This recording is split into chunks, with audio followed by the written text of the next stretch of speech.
أعوذ بالله من الشيطان الرجيم. بسم الله الرحمن الرحيم. سيقول السفهاء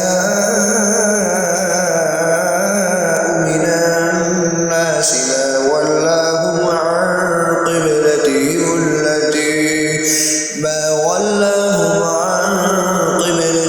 التي كانوا عليها قل لله المشرق والمغرب يهدي من يشاء إلى صراط مستقيم. وكذلك جعلناكم أمة وسطا لتكونوا شهداء على الناس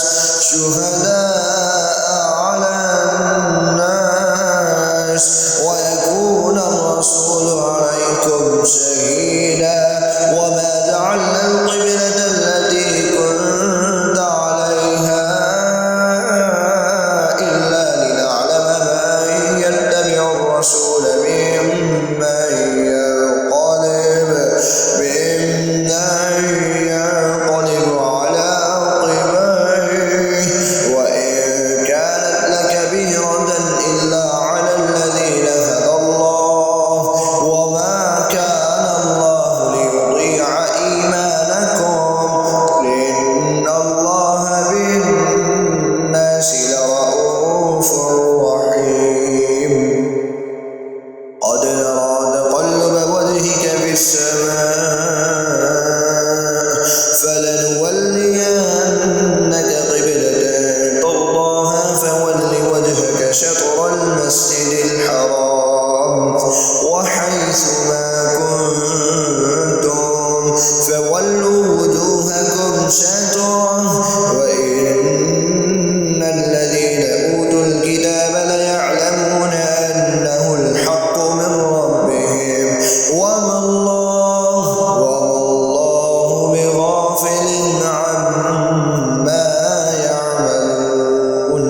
ولئن أتيت الذين أوتوا الكتاب بكل آية ما تبعوا قبلتك وما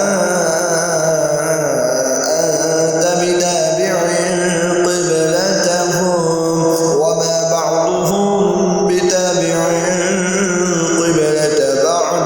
ولئن اتبعت أهواءهم من بعد ما جاءك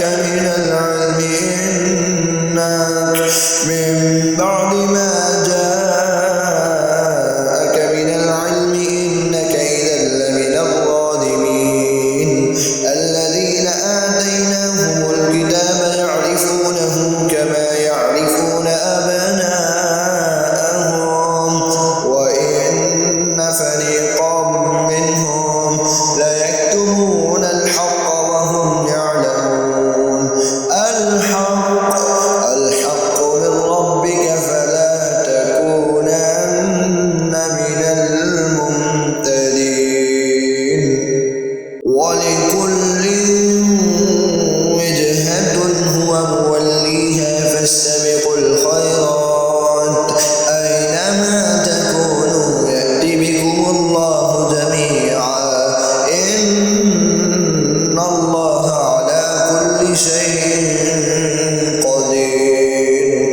ومن حيث خرجت فول وجهك شطر المسجد الحرام وإنه للحق من ربك وما الله بغافل عما تعملون.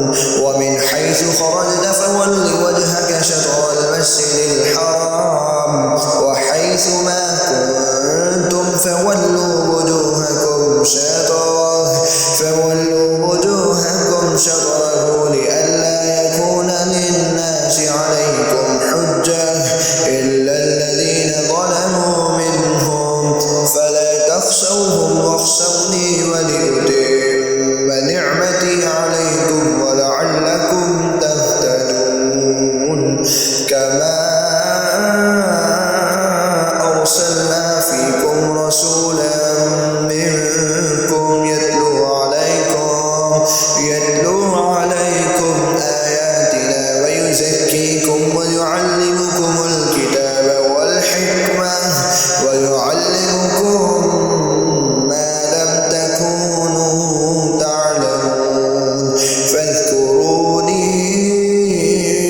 أذكركم واشكروا لي ولا تكفرون